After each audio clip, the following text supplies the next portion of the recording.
नमस्कार दोस्तों, स्वागत है आपका मेरे YouTube चैनल ज्योतिष टॉक में। और मैं भावेश वेद आपका बहुत बहुत स्वागत करता हूँ। दोस्तों, आज हम ज्योतिष के क्षेत्र में बात करने वाले हैं उन लोगों के बारे में जिनको बहुत ज़्यादा आलस्य आता है। जो लोग जीवन में आलस्य की वजह से आगे नहीं बढ़ पाते, कोई काम नहीं कर पाते और आलस्य उनके जीवन में इतना ज़्यादा घनीभूत हो जाता है कि वो जो अवसर उनको मिला होता है उस अवसर को भी वो समाप्त कर देते हैं, खो देते हैं। क्योंकि दोस्तों, आपको पता है आलस्य किसी भी व्यक्ति को घुन की तरह समाप्त कर सकता है। तो यह आलस्य की वजह क्या है? आपने देखा होगा, जो बड़े लोग होते हैं, जो बहुत ज़्यादा सक्सेस होते हैं, जिनकी जीवन में सफलताएं मिलती हैं, शून्य से उठकर ऊंचाइयों की ओर अग्रसर हो जाते हैं, निरंतर और निरंतर आगे बढ़ते रहते हैं, ऐसे लोगों के जीवन में आलस्य का कोई योगदान नहीं होता। ऐसे लोग आलस्य से बहुत दूर होते हैं। तो आपने इस तरह के लोगों से भी मिले होंगे जो चारपाई पे अगर पड़े हुए हैं, बेड पे अगर पड़े हुए हैं तो पूरा पूरा दिन गुजार देते हैं, लेकिन उनका आलस्य समाप्त ही नहीं होता। और एक वो लोग भी होते हैं जो सुबह 4 बजे उठकर दौड़ करते हैं, योगा करते हैं, ध्यान करते हैं। क्यों? क्योंकि उनके जीवन में आगे बढ़ना है उनको। और जिस व्यक्ति को आगे बढ़ना है वो अपने जीवन को परिवर्तित करने के लिए संघर्षरत होता ही होता है। लेकिन ये जो आलस्य है, इस प्रकार की जो समस्याएं हैं, वो हमारे जीवन में क्यों आती हैं, किन ग्रहों की वजह से आती है, आज हम उसी के ऊपर चर्चा करेंगे ज्योतिष में। देखिए दोस्तों, हमारी कुंडली में 9 ग्रह होते हैं और 9 ग्रहों में से हर एक ग्रह को आपके जीवन को संभालने के लिए एक विषय परमात्मा ने उनको दिया है, एक क्षेत्र उनको दिया है। जिस प्रकार से आप देखेंगे कि सूर्य आपके आत्मा का कारक है, आपके प्रभाव का, शक्ति का कारक है, उसी प्रकार से चंद्रमा आपके मन का कारक है, आपकी मस्तिष्क का कारक है, आपकी जो ऊर्जा है उसका कारक है। जिन लोगों की कुंडली में आप कभी भी उठाकर देख लेना, सूर्य और चंद्रमा की स्थिति खराब अवस्था में होगी, सूर्य की डिग्री बहुत ज्यादा न्यून होगी और चंद्रमा अस्त होगा, ऐसे व्यक्ति जीवन में आलस्य से भरे हुए मिलेंगे, बहुत ज्यादा भरे हुए मिलते हैं। ऐसे लोग हमेशा नेगेटिव बातें करेंगे। ऐसे लोगों के आसपास अगर आप बैठ जाओगे तो ये मजमा लगा के बैठ जाएंगे और सिर्फ बातें करेंगे नेगेटिव। इनके जीवन में कोई इस प्रकार का कोई योग नहीं होता कि ये जीवन में आगे बढ़ने की कोई चेष्टा कर लें। और इन लोगों की एक सबसे बड़ा जो माइनस पॉइंट होता है, जो इनको जीवन में नीचे लेके जाता है, वो है इनकी कटुता। क्योंकि जिन लोगों का सूर्य और चंद्रमा खराब अवस्था में होगा, उनके जीवन में ये स्थिति आती ही है। क्यों? क्योंकि सूर्य क्या है? सूर्य क्या है हमारे दोस्तों? सूर्य हमारी शक्ति है। और जब उसके भाव कमजोर हो जाते हैं, सूर्य की जब डिग्रियां कमजोर हो जाती है, सूर्य जब न्यून हो जाता है, सूर्य जब राहु केतु एक्सेस में चला जाता है, उनकी दृष्टि में चला जाता है, शनि की दृष्टि में चला जाता है, सूर्य संधि काल में फंस जाता है राशि परिवर्तन करते हुए, तो ऐसा सूर्य आपको शुभ परिणाम नहीं देता। आपने ऐसे ऐसे लोग भी देखे होंगे, महापुरुष भी देखे होंगे, जो जीवन में बहुत ऊंचाइयों पर पहुंचते हैं और लोगों को ज्ञान देते हैं। उन लोगों का सूर्य बहुत अच्छी स्थिति में होता है। उन लोगों का सूर्य इतनी अच्छी स्थिति में होता है कि वो बड़े से बड़ा कार्य, बड़े से बड़े जीवन की समस्याओं को समाप्त करने की शक्ति और सामर्थ्य रखते हैं। वो सामर्थ्य कहां से आता है दोस्तों? वो सामर्थ्य आता है सूर्य से और चंद्रमा से। क्योंकि काल पुरुष जो होता है जन्म कुंडली में, काल पुरुष, उसकी आत्मा जो है वो सूर्य कही गई है और उसका मन जो है वो सूर्य कहा गया है। जन्म कुंडली के जो भाव होते हैं वो काल पुरुष के हिसाब से चलते हैं।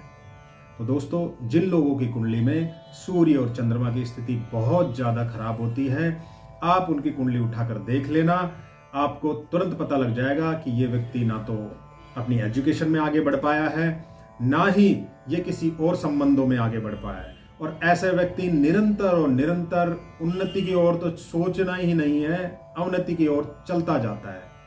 तो दोस्तों, क्या करना है कि आपका सूर्य और चंद्रमा आपको अच्छा प्रभाव दे, उसके लिए हम आपको उपाय बताते हैं, उसके लिए हम आपको कुछ दान बताते हैं। आप उनको कीजिए और अपने जीवन में सूर्य और चंद्रमा को एक अच्छे आयाम पर लेकर आइए अपनी कुंडली में, ताकि आपको जीवन में सफलता के रास्ते मिलने लगे और आपके जीवन से सबसे पहले आलस्य समाप्त हो जाए।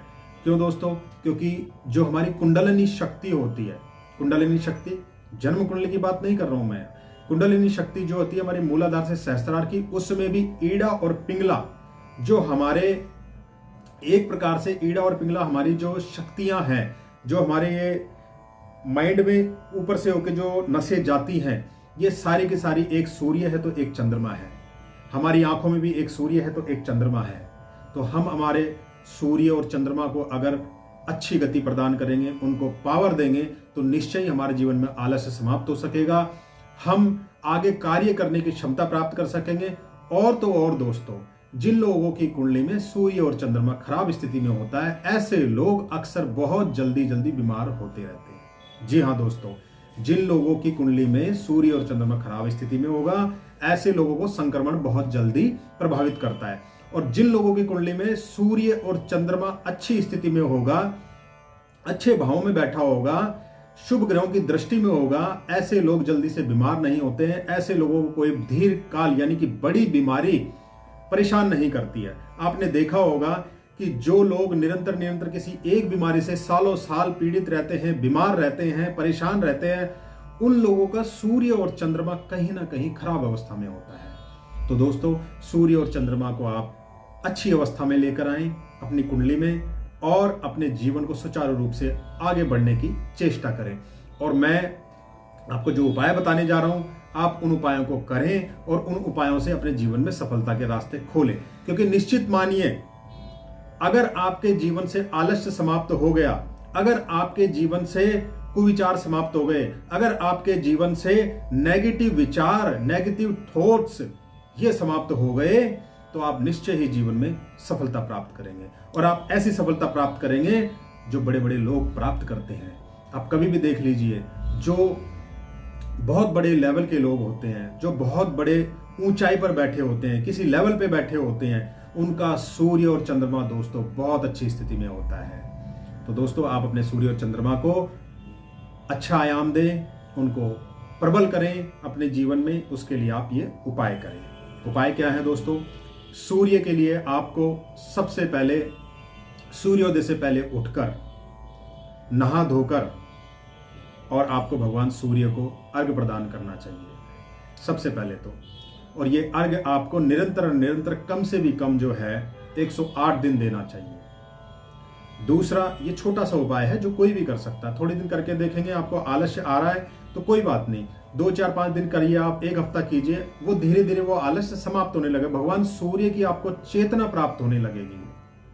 दोस्तों, इसी प्रकार से चंद्रमा के उपाय हैं। चंद्रमा का उपाय कैसे करना है आपको? जब चंद्रमा आकाश में पूरी तरीके से खिला हुआ हो, तो आप क्या करें, उस दिन अपने घर में थोड़ी सी खीर का प्रसाद बनाएं।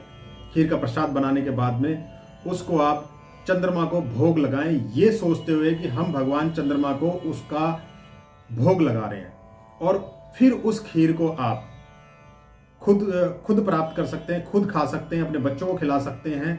इस प्रकार से आपने सिर्फ और सिर्फ 3 पूर्णिमा करना है। रात को भोग बना के भगवान चंद्रमा को लगाना है, चंद्रदेव को लगाना है, और फिर उस प्रसाद का आपने भक्षण करना है। तो आप देखिए दोस्तों, आपके जीवन से आलस्य समाप्त होने लगेगा। और आप निश्चय ही अपने जीवन में आलस्य को जब समाप्त करेंगे, तो आपके जो उन्नति प्रगति के रास्ते हैं वो भी मिलने लगेंगे। दोस्तों, आपको हमारे ये चैनल, हमारा ये वीडियो कैसा लगा?